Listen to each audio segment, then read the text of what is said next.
Gurupyo Namaha. Welcome to your Divine Prayers channel. Learn chanting Sanskrit sloka with ease.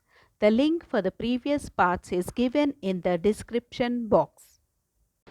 Today we will chant Nussimha Dvadasanama Stotram. Chanting the Nussimha Dvadasanama Stotram offers protection from fear, sins, diseases and imprisonment, bestows fulfillment of desires like health, wealth and family, grants spiritual upliftment, removes negative energies or karma and provides overall well-being. Acting as a powerful mantra for protection and wish fulfillment when recited regularly.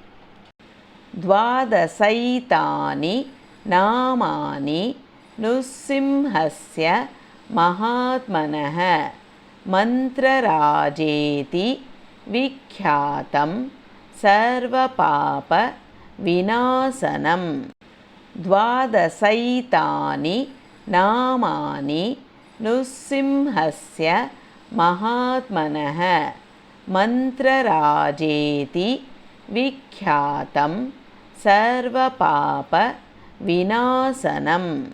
Dvadasaitani namani Nussimhasya Mahatmanah Mantrarajeti Vikhyatam Sarvapapa Vinasanam.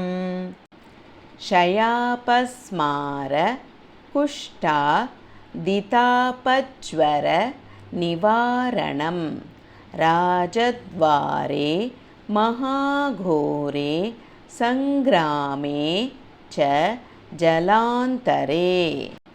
Shayapasmara Kushta Ditapajvara Nivaranam Rajadvare Mahaghore Sangrame Cha Jalantare.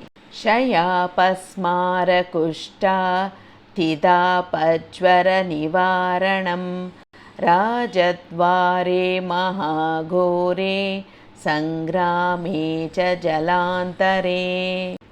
Giri Gahvara Aranye Vyagra Chora Mayadishu Rane Cha Marane Chaiva Shamadam Paramam Shubham. Giri Gahvara Aranye Vyagra Chora Mayadishu Rane Cha Marane Chaiva Shamadam Paramam Shubham. Giri Gahvara Aranye Vyagra Chora Mayadishu Rane Cha Marane Chaiva Shamadam Paramam Shubham. Shatha Mavarta Edyastu Mucchate Vyadi Bandhanat Avarta Etsahasram Tu Labhate Vanchitam Phalam. Shatha Mavarta Edyastu Mucchate Vyadi Bandhanat Avarta Etsahasram Tu Labhate Vanchitam Phalam. Shatamavarta Edyastu Mucchate Vyadi Bandhanat Avarta Etsahasram Tu Labhate Vanchitam Phalam. Iti Sri Brahma Purane Brahma Narada Samvade Srinussimha Dvadasa Namastotram Sampurnam. Iti Sri Brahma Purane Brahma Narada Samvade Srinussimha Dvadasa Namastotram Sampurnam. इति श्रीब्रह्मपुराणे ब्रह्मनारदसंवादे श्रीनृसिंहद्वादशनामस्तोत्रं सम्पूर्णम्। यदक्षरपदभ्रष्टं मात्राहीनं तु यत् भवेत् तत्सर्वं क्षम्यतां देव नरसिंह नमोऽस्तु ते। विसर्गबिन्दु मात्राणि पदपादाक्षराणि च न्यूनानि चातिरिक्तानि क्षमस्व नरसिंह। अन्यथा शरणं नास्ति त्वमेव शरणं मम। तस्मात् कारुण्यभावेन रक्ष रक्ष नरसिंह।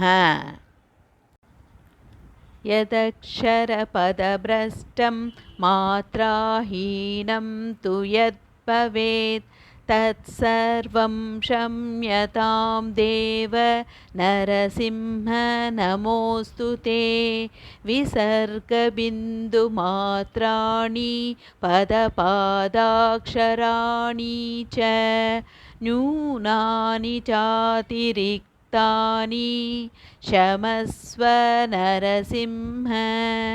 अन्यथा शरणं नास्ति त्वमेव शरणं मम। तस्मात् कारुण्यभावेन रक्ष रक्ष Narasimha.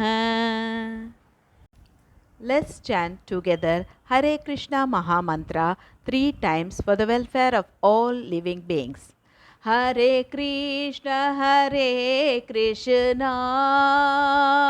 Krishna Krishna Hare Hare, Hare Rama Rama Rama Hare Hare, Hare Krishna